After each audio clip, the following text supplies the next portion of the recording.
El Señor esté con ustedes. Lectura del Santo Evangelio según San Juan.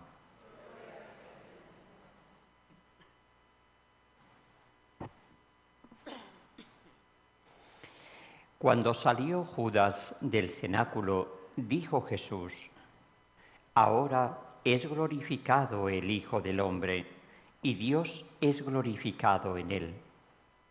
Si Dios es glorificado en él, también Dios lo glorificará en sí mismo. Pronto lo glorificará. Hijitos, me queda poco de estar con vosotros. Os doy un mandamiento nuevo, que os améis unos a otros como yo os he amado. Amaos también unos a otros. En esto conocerán todos que sois discípulos míos, si os amáis unos a otros. Palabra del Señor. Gloria a ti, Señor Jesús.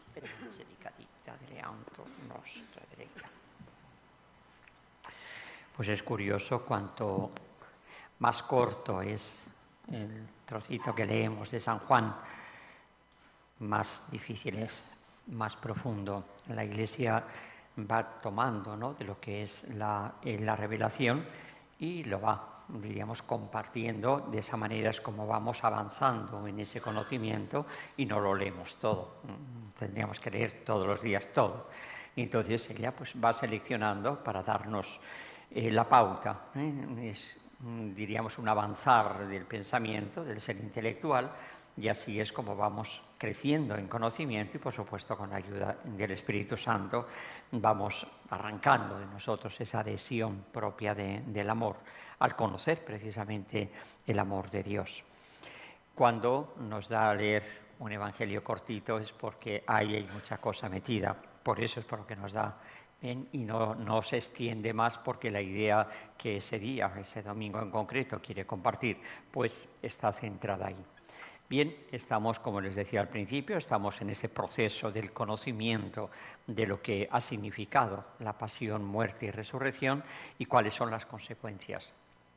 San Juan, aquí de una manera increíble, de una manera tan sencilla, porque lo hemos entendido todos, me está, diríamos, tocando fondo, si pudiese tocarse fondo en la palabra de Dios, de todo ese gran misterio y las consecuencias prácticas que esto trae consigo. Bien, de una manera, como digo, tan escueta, tan sintética. Este es el modo como San Juan suele escribir.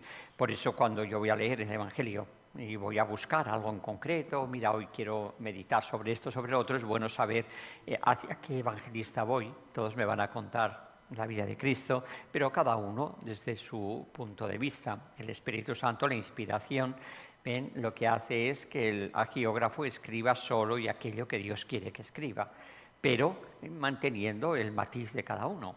Y cada uno tiene su propia forma y su propio matiz. Generalmente también a quién va dirigido y es de distinto. Por eso a veces me suena distinto cuando me leen de un evangelista o de otro, aunque me estén diciendo lo mismo, ¿no? Bien, San Juan escribe en el año 100, ya prácticamente los tres evangelios ya están caminando, se van formando las comunidades cristianas, católicas, y entonces, ¿qué ocurre? Pues que comienzan también las primeras desviaciones y esto es lo que hace que Juan escriba como escribe. Él escoge muy poquitos momentos de Cristo, porque lo demás ya está conocido, pero hace como un estudio, como un sermón en torno a una señal. ¿Bien? Él a los milagros les llama señal. ¿Por qué? Porque primero es un milagro. En el orden natural es algo extraordinario, mira este enfermo que se ha curado o este muerto que ha resucitado. O sea que hay un milagro, una intervención por la que me dice Dios está aquí. Y ahora la lección por la que Dios hace eso. Eso es lo importante y ahí es donde vamos intuyendo el sentido práctico del Evangelio, incluso de los mismos milagros. Me están dando una nueva forma, un nuevo camino, una nueva vida, ¿bien? Y todo eso lo voy a aprender aquí. Por eso necesito conocer esa explicación para saber por qué Dios ha hecho ese milagro y qué significa en mi propia vida. Eso es llamar signo a los milagros. ¿Ven? En el caso del milagro de los milagros, acuérdense que Jesús, ya cansado de que le estuviesen pidiendo que hiciese un milagro y que hiciese un milagro, y Jesús haciendo milagros, pero insaciables, ¿no? Como hacemos nosotros en nuestra propia vida. Siempre le estamos pidiendo nuevas pruebas a Dios, ¿verdad?, para yo creer que realmente, pero por favor. Entonces Jesús les dice, bueno, a esta generación incrédula y perversa no se le va a dar más que un signo, el de Jonás. Lo mismo que Jonás estuvo 3 días en el vientre del cetáceo, y al tercer día el cetáceo lo vomita en la playa, así el Hijo del Hombre estará 3 días en el vientre de la tierra y va a resucitar. Esa va a ser la señal. Por eso la señal de las señales es el resucitó, para decirme, ahí está Dios. Entonces esto haría como hace San Juan. Ahora, una vez que me ha dado la señal, ahora viene la explicación, pero en este caso lo hace al revés. Primero me da la explicación y luego la señal. ¿Por qué? Porque lo último va a ser la resurrección. Y entonces todo lo que es la última cena es la explicación de eso que es la resurrección. Por eso esto hay que entenderlo, porque a la hora de yo leer, digo, vaya, Jesús está mandando unas cosas, amaos como yo os he amado. Yo voy a amar como ama a Jesús. Si Él es Dios. ¿Cuántas veces hay a la gente que les dices, oye, a ver, ante un problema, una cosa, mira, ¿qué hizo Jesús? Pero Jesús es Dios. Como diciendo, mira, déjame a mí, yo soy un pobre hombre, a mí qué me vas a... ¿Y por qué te manda Jesús esto? ¿Ven? Si Jesús me manda que ame como ama Él, es que me da lo necesario para poder amar. Ahora, ¿cómo me lo da? Pues ese es el Espíritu Santo, ese es el don que se va a seguir a la pasión, muerte y resurrección. Subo a mi Padre y a vuestro Padre. ¿Lo ven? Entonces, pero me lo pone antes.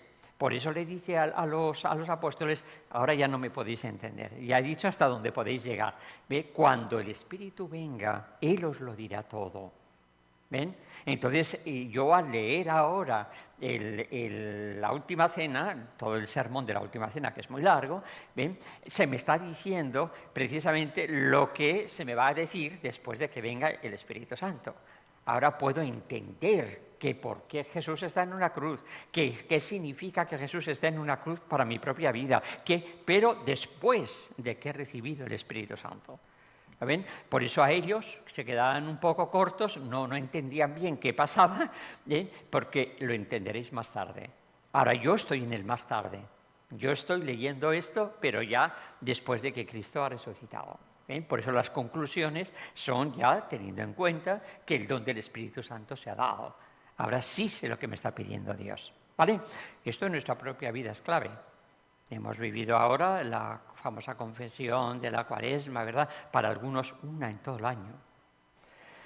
Bueno, deben ser muy santos, desde luego mucho más santos que yo, porque para confesarse una vez al año y seguir comulgando y seguir, deben ser estupendos.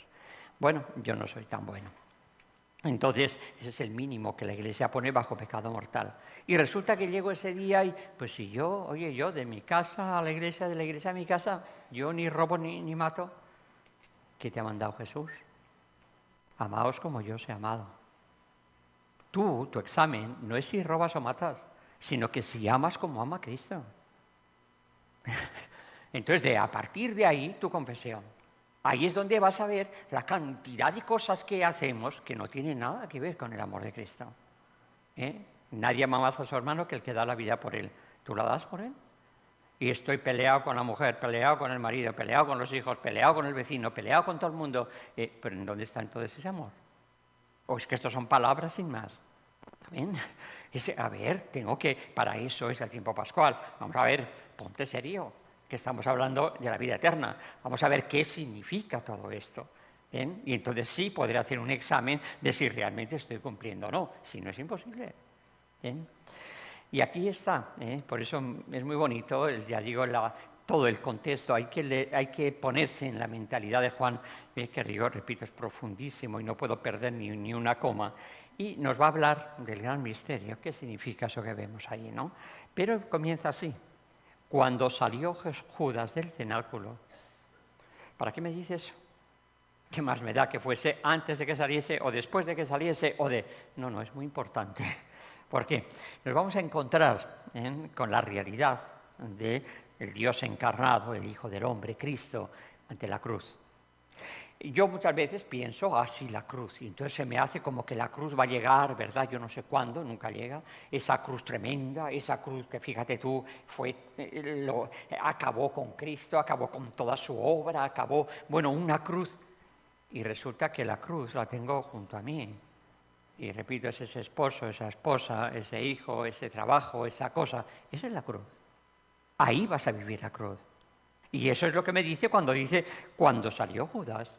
O sea, en su vida cotidiana, en ese momento donde uno de los suyos lo va a traicionar, ¿ven? O sea, que no es unas cruces espectaculares, sino que muchas veces nos pasamos huyendo de la cruz, esa que Dios está utilizando para glorificarme. Y estoy perdiendo mi oportunidad, esperando no sé qué.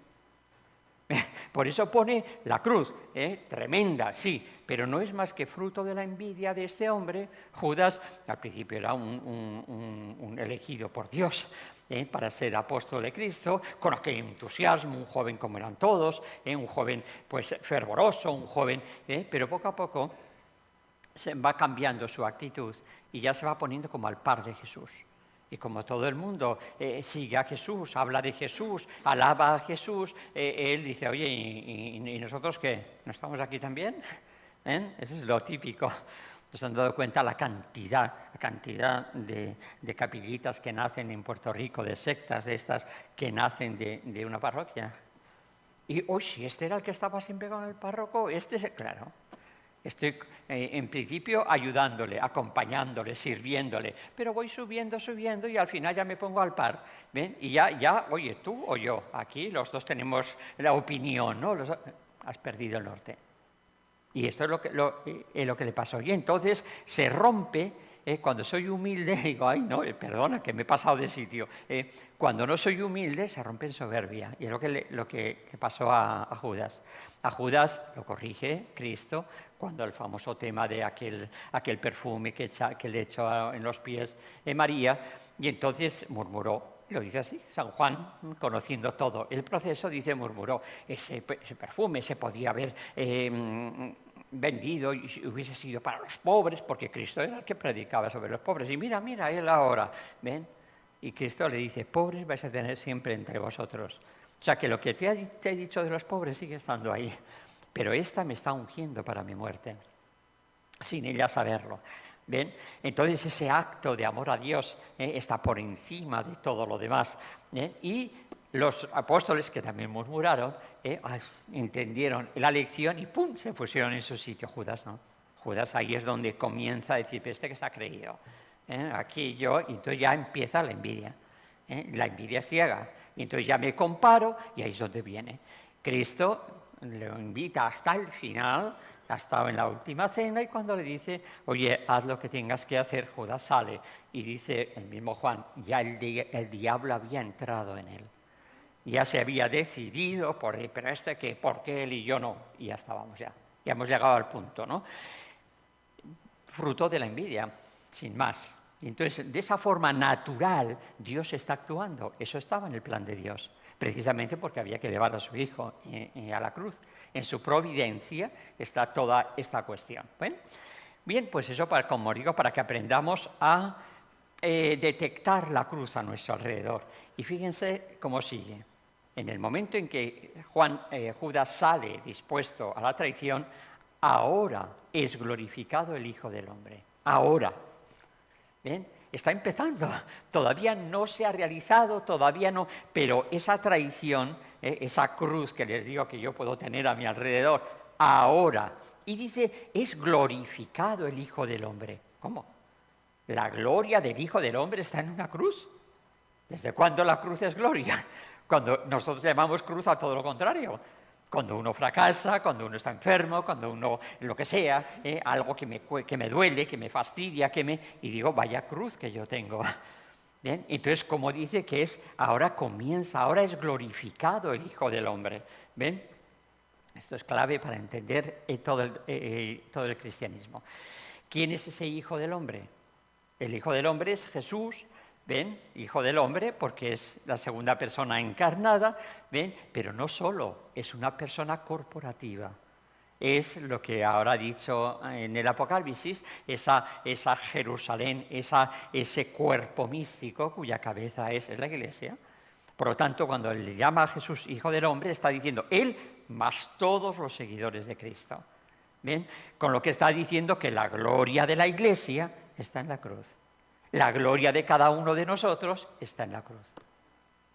¿Ven? Fíjense que esto nos cambia totalmente la manera de pensar. Y uno dice, pero vamos a ver, yo como que intelectualmente, inteligentemente no puedo entender, como en el fracaso, en el haber sido ladeado, en todo lo que veamos como mal para el hombre, que nos descalifica ante el mundo, como digo, tantas veces nos ocurre esto en la vida, que eso es glorificar, que glorifica al hombre. Eso lo hunde, pero ¿dónde está la gloria? Es que no es eso lo que me glorifica. La muerte, que es esa cruz, el fracaso, no me glorifica. Entonces, lo que me glorifica es la voluntad de Dios. Que esa cruz es la voluntad de Dios y que ese Hijo del Hombre ha obedecido a la voluntad de Dios. Eso es lo que glorifica. Si Dios hubiese querido para Jesús que muera en la cama de un hospital, esa cruz no me salva. Lo que me salva es que ese hombre cumple, acepta la voluntad de Dios. Eso es lo que me glorifica. Y eso es lo que glorifica a ese hombre. De la misma manera, dice San Pablo, que por un hombre entró, por la desobediencia de un hombre entró el pecado en el mundo y por el pecado la muerte, por la obediencia de un hombre ha entrado la vida. O sea que lo que hunde al hombre, lo que lo destruye, le lleva a la muerte y a la muerte eterna, es la desobediencia. Y lo que lo ensalza y lo glorifica y lo levanta hasta Dios es la obediencia. Por eso lo que ha hecho que esa cruz se convierta en glorificación es la obediencia a Dios, no mi voluntad sino la tuya. ¿Y cuál era la voluntad del Padre? Salvar al hombre. ¿Y cómo se salva al hombre que ya ha optado por la muerte? Adán, si pecas, morirás sin remedio y todos hemos pecado. Solamente de una manera, muriendo, pagando por él. Por eso Cristo acepta la muerte, ¿por qué? Porque es la voluntad de Dios y la voluntad de Dios es la salvación de todos los hombres. Por eso que ha glorificado a ese hombre por haber obedecido a Dios, eso glorifica a todos los hombres. La gloria de Dios y la gloria del hombre siempre coinciden. Fíjese que la tentación siempre viene por establecer como una especie de pugna entre Dios y yo. Si yo opto por lo de Dios, oye, entonces ¿yo en dónde quedo? Parece que si yo obedezco a Dios, entonces yo... Y resulta que esa es la mentira. Si yo obedezco a Dios, yo me glorifico en Dios. Y si yo desobedezco a Dios, yo mismo soy el que me voy a la muerte. El demonio, fíjense qué astuto es. ¿Y qué es eso que me hace ver que el bien del otro es mi mal? Eso se llama envidia.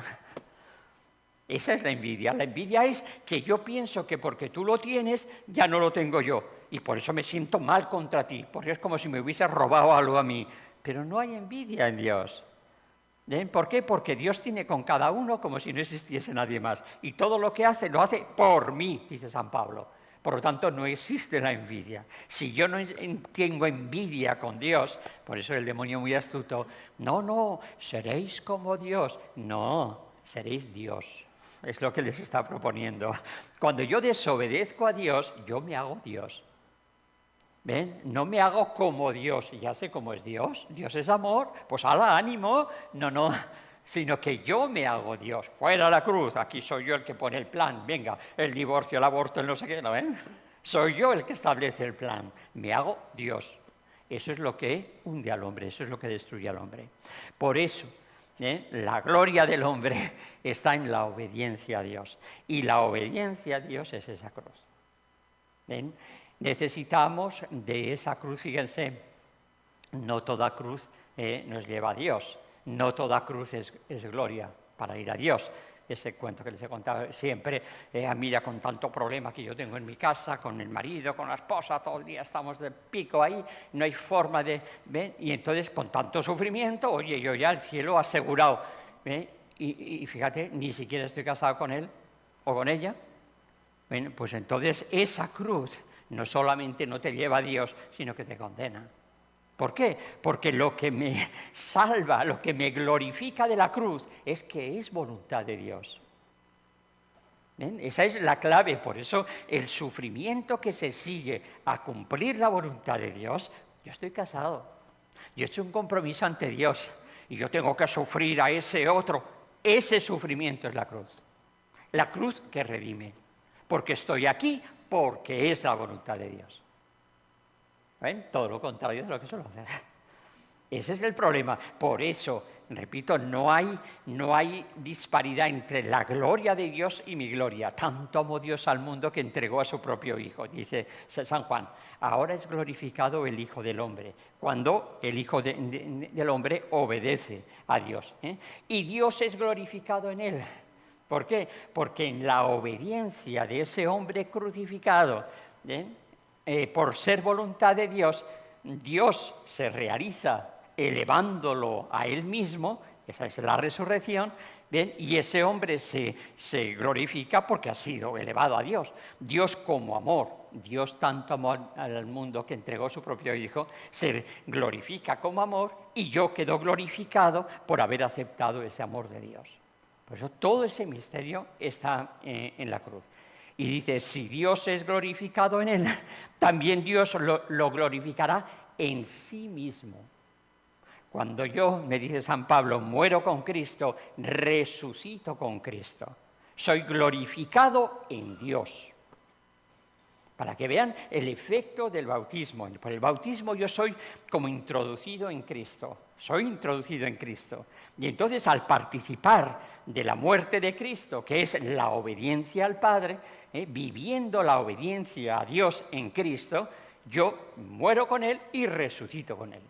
Y yo entro en Dios siendo hijo en el Hijo, que es lo que nos ha dicho en el Apocalipsis cuando ha dicho que he aquí la morada de Dios entre los hombres, morará entre ellos, ellos serán su pueblo y el Dios con ellos, eso es Jesús, y yo en Jesús, será su Dios, el Dios con ellos.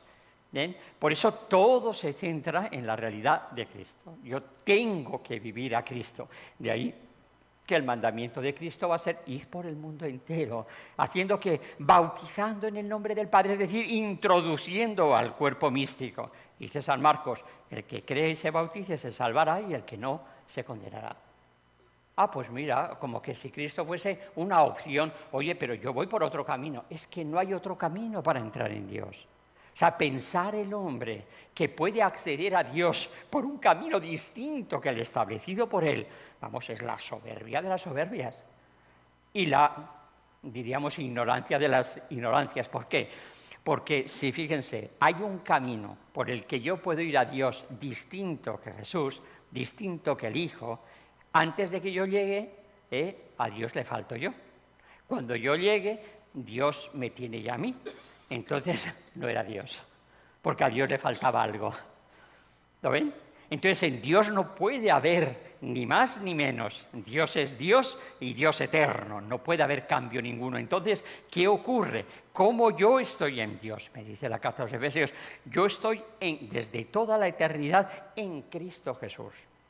Ya Dios me ha concebido en Cristo Jesús, en ese Hijo del Hombre. Y entonces, como yo soy libre, se me propone si yo quiero estar en Él o no. Y entonces aceptarlo, y esa es la fe, es lo que hace que yo pueda ya definitivamente entrar en Dios como hijo en el Hijo. Y participo del ser de Dios, eso es el cielo. Y no hay otro camino, nadie va al Padre sino por mí. Yo no tengo acceso, la criatura es un ser infinitamente menor que Dios. Nunca puede hacer un acto que sea válido ante Dios. ¿Ven? Por eso, cuidado, porque parece que luego el cristianismo es que si voy a misa, si no voy a misa, y encima llego tarde, ¿bien? Y ya, pues acabo con ese compromiso que tengo. ¿Qué? O sea, se te está hablando de una transformación total. Y esto es lo que ha dicho de San Pablo. Aquí tienen la primera misión. Dice que enviados por el Espíritu Santo. ¿Y haciendo qué? Animando a los discípulos y exhortándoles a perseverar en la fe. La fe no es que hago un retiro, me convertí. Dejé la cervecita o dejé no sé qué cosa o hice no sé qué otra cosa y ya. No, perseverar en la fe. O sea, mi nueva vida en Cristo, eso tiene que ser una cosa continua que no se puede dar sin vida sacramental. Yo soy el pan de vida. Quien no come mi carne y bebe mi sangre no tiene vida eterna en él. Entonces, el ser y estar en Cristo, eso que hoy en día se oye tanto, yo soy católico, pero no practicante, eso es algo absurdo, es imposible. Si yo soy en Cristo, tengo que vivir la vida en Cristo, si no soy un cáncer. Una parte de mi cuerpo que no crece conmigo es un tumor. Eso destruye, eso mata. Entonces, si yo estoy en Cristo, pero no vivo la vida de Cristo, entonces soy un tumor. ¿Está bien? Soy un cáncer, entonces no, soy un ser vivo en Cristo. Por eso los sacramentos. No existe ese concepto de católico pero no practicante. No, tú eres un bautizado pero que no has cumplido con tu obligación. Eso es otro asunto. Pero no le pongas esa etiqueta tan bonita que parece que todo lo tranquiliza. No. Por eso, la primera misión, animándolos y exhortándolos a perseverar en la fe. Y aquí está la famosa frase, tremendo. Diciéndoles que hay que pasar muchas tribulaciones para entrar en el reino de Dios. Ande, yo que creía que era tan fácil, ya he ido a misa el domingo, ya he hecho no sé qué cosa, y ya está. ¿Qué? Que hay que pasar muchas tribulaciones para entrar en el reino de Dios. Esa es la predicación de la Iglesia. Y hoy en día, como digo, quiero llevar a los jóvenes, padre, si les habla así, pues se le van. No, es que están idos ya. O sea, que ten cuidado. ¿Por qué? Porque estén ahí sentados, no están perseverando en la fe, porque ni están viviendo la fe. Y entonces cuando se les habla del proyecto divino, que es el de la cruz, te dicen que nanay. A mí llama un buen concierto y un buen ahí es donde yo... Ah, sí, eso es pasar muchas tribulaciones por el reino de Dios. Nos inventamos las cosas, le queremos, somos más listos que Dios y nos inventamos el Evangelio. Pues no se puede uno inventar el Evangelio. El Evangelio está ahí. Y esto es importante. ¿Y cómo se concreta? ¿Qué significa esa vida mía ya en Cristo? Y lo concreta actuando como creador. Os doy un mandamiento nuevo. Mandamiento solamente da Dios, el creador. ¿Por qué? Porque ¿cómo yo hago que un pájaro vuele? Creándolo según su naturaleza, que hace que vuele. Ese es el creador. Manda al pájaro que vuela, y por eso le da una naturaleza para que vuele. Dios nunca nos manda nada que no podamos cumplir. Nos tiene que dar lo necesario para poder hacerlo. ¿Saben? Entonces, ¿qué ocurre? Que el ser humano es un ser inteligente, libre. Y entonces me ha dado todo lo necesario para vivir el amor, porque soy imagen y semejanza suya. Pero yo le he dicho que no. Y ahora todo eso lo utilizo para vivir el amor propio, el egoísmo. Y entonces, ¿ahora qué hace Dios? Me dice, mira, os doy un mandamiento nuevo, os recuerdo el mandamiento de siempre, dirá San Juan un poco más adelante, que os améis unos a otros como yo os he amado. Por lo tanto, me está prometiendo que me va a dar la herramienta que Él tiene para amarme como me ama. Es decir, en la obediencia al Padre, ser capaz de dar la vida por mí. Este es el mandamiento. Y entonces dice, y esto va a ser, ¿ven?, por lo que os van a conocer como discípulos míos. Esta es la característica del cristiano. ¿Eso vivo yo? Cuando digo que estoy peleado con medio mundo, y resulta que ni a los de casa aguanto, no te digo nada cuando hay una herencia de por medio, eso se convierte en un infierno, eso. Entonces, ¿en dónde está el cristianismo? ¿En dónde está esa condición que nos hace reconocibles por el mundo? ¿Dónde está? ¿Ven? Esto es lo que el Papa nos ha dicho. Él dice, paz, la paz para el mundo, pero la paz es Cristo. Y les dice a los orientales, seguid con vuestra mística, que es luz para nosotros. Penitencia, sacrificio, oración. Todo eso que yo no hago, pero yo católico. Yo así... explicándoles y diciéndoles lo que hay que pasar para poder vivir el reino de Dios. El reino de Dios es amar como ama Dios. Esto es lo que Cristo me está aquí mandando, que ame como ama Él. El reino de Dios es Dios reinando en mi corazón. Un hombre que es capaz de amar con el amor que ama a Dios. Ese es el cristiano. Y eso es por el Espíritu Santo. Por eso, eso se identifica con la cruz. La cruz, yo lo veo así, pero ¿saben cómo lo ve Dios? Lo ve con una felicidad infinita. Eso es lo que le hace a Dios infinitamente feliz. Es ser así. Salir exhaustivamente el Padre de sí mismo y dar a luz un hijo en el que está todo, tanto que es también Dios. Ese hijo se devuelve en amor y en agradecimiento al Padre como hijo, de tal manera y tal plenitud, ¿ven? Que los dos siguen siendo dioses y expiran ese abrazo que es una persona divina que se llama Espíritu Santo. Por eso cuando Jesús hace esto, porque es lo que ve en su Padre, es decir, nadie ama más que el que da la vida por su... Y Dios quiere dar la vida por mí, por lo tanto ese es el amor de Dios. Eso es lo que le hace infinitamente feliz. Pero ¿por qué a mí me hace sufrir? Esa es la cruz. ¿Por qué? Pues por el egoísmo. Por cómo yo he quedado por el pecado. El pecado es tremendo y entonces el pecado me ha desbaratado de tal manera. A veces la gente se asusta. Padre, después de tantos años que tengo, me parece que he notado que tengo envidia. Y yo, aguantándome la risa. Pero padre, ¿cómo se ríe? Pero ¿cómo no me voy a reír? Dijo, los 7 pecados capitales, los tienes tú y los tengo yo. O sea que así hemos quedado por el pecado original. Y entonces, ¿qué es lo que se me está proponiendo? ¿Cómo me dice Cristo? Me dice Cristo, sin mí nada podéis.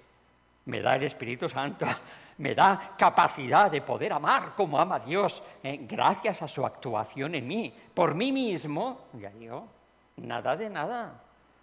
Y entonces no me tengo que asustar por verme como soy, sino que lo que me tiene que hacer temer es que no me abra esa ayuda que Dios me quiere dar. ¿Y cómo me da esa ayuda? Pues es el Espíritu Santo. Pero ¿y el Espíritu Santo cómo actúa en mí? Si quito el pecado. El Espíritu Santo es lo que me va a llevar a la voluntad de Dios. El pecado es hacer mi voluntad sobre la de Dios. En el momento en que yo hago mi voluntad sobre la de Dios, en ese momento el Espíritu Santo se retira.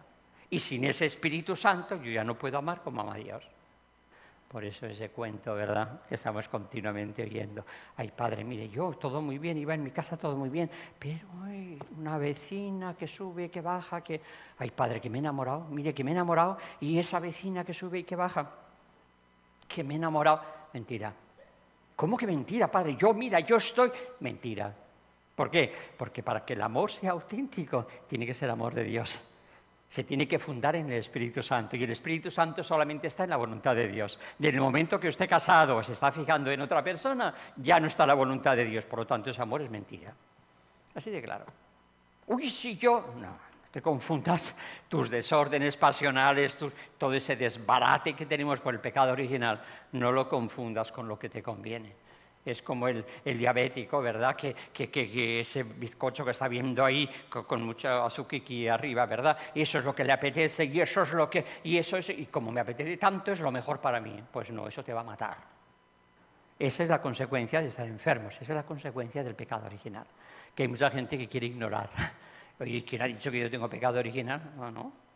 ¿Por qué viendo el bien que quiero hacer hago el mal que no quiero? Hay que ser sinceros. Miren, no se miren en el espejo a las 12, por ahí, ¿verdad?, del mediodía, cuando han tenido tiempo de todo el polvorín y todo eso. Eso es mentira. Véanse a las 3 de la mañana. Y a veces oigo alaridos por ahí, se oyen alaridos, por eso alguien se ha levantado, se han mirado y dice, ese soy yo. Sí. Hay que ser sinceros consigo mismo. Entonces tengo que verme como soy. Y ahí es donde Dios va a actuar, si yo reconozco que lo necesito. Sin mí nada podéis. Fíjense del amor de Dios.